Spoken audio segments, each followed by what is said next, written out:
Good evening and welcome to Primetime News on air and online at onespotmedia.com. I'm Archibald Gordon. And I am Andrea Chisholm with a preview of what's to come in business news. Here's Javon Keys.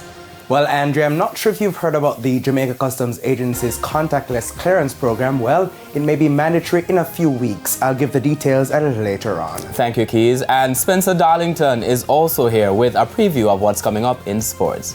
Thank you, Archie. Well, the Reggae girls made their exit from the FIFA Women's World Cup today. We'll give you some feedback about their round of 16 match in Primetime Sports later. Thank you very much, Spencer. And we had some rain this afternoon. Good stuff, Archie. Yes. Romaine Robinson, what more can you tell us about the weather?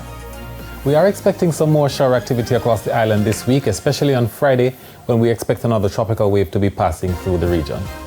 Yeah, so more rain, more good news. There's also sports commentary and E-Prime in this newscast. But before the break, the feedback question. And this evening we're asking, what did you make of the activities to celebrate Independence Day in Jamaica? You can share your comments online, facebook.com/television Jamaica, and tweet us at TVJ News Center.